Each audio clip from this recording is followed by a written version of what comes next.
So Tony Pollard is going to get the franchise tag, the first domino in a very robust free agent running back class this winter for fantasy football. This is a Fantasy Sports Boss. Hit the subscribe, hit the notification button if you haven't done so already. So not a surprise here that Pollard is going to get the franchise tag. Ezekiel Elliott's contract is going to be restructured, so he too does return. So the arrangement of Elliott, the 1A, to Pollard's 1B will remain in place for 2023.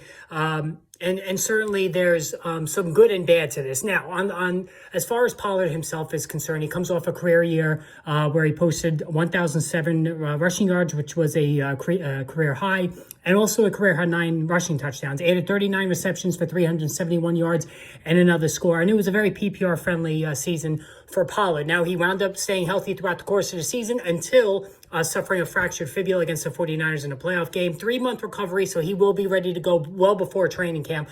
So no issues there in terms of his health and his availability. But the continued presence of Elliott is more than a thorn in Pollard's side. However, what you can also say is that Pollard, he's not the biggest guy in the world, and maybe the presence of Elliott helps keep him fresh, doesn't overwork Pollard, and thus keeps him healthy. The fractured fibula, which is a freak injury, notwithstanding, that's not a workload injury, so I'm not concerned about that. But also, the Cowboys system that they had with Elliott did work. Elliott rushed for 12 touchdowns, so around the goal line, Elliott gets the call, and he pretty much converted almost every time. So there's something to be said for that. Even if Elliott is by far a shell of his former Pro Bowl self, he's under 4 yards per carry now, just no flash and dash, doesn't even contribute much in the passing game anymore.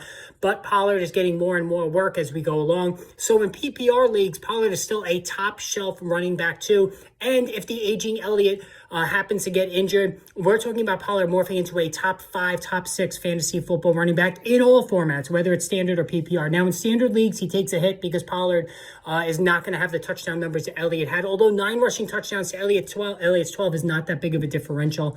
But here's the other positive, is that Mike McCarthy brought in Brian Schottenheimer as OC, and Schottenheimer loves to run the football, and McCarthy himself said at the NFL Combine he wants to run the ball more than ever. So while this is bad news for Dak Prescott, and maybe to a lesser extent CeeDee Lamb in the passing game, this is good news for Elliott, Pollard, and all the runners on the Dallas Cowboys. So, again, the franchise tag to Pollard, not a surprise. Josh Jacobs probably going to get the tag as well from the Raiders. Saquon Barkley, we got to see if Daniel Jones signs his contract before Tuesday. If he does, then Barkley will get the franchise tag himself. If not, if Jones does not sign by Tuesday, Jones will get the franchise tag, and then Barkley may not return now to the Giants. We got to see there. But as far as Tony Pollard is concerned, holds the same value that he had last season. I would basically replicate the numbers he had last season to 2023, maybe a little bit more. And if Pollard, if Elliott gets injured, then even exponentially more in terms of numbers. All right, hit that subscribe, hit the notification button. Lots to talk about with the NFL Combine. Make sure you look for those videos.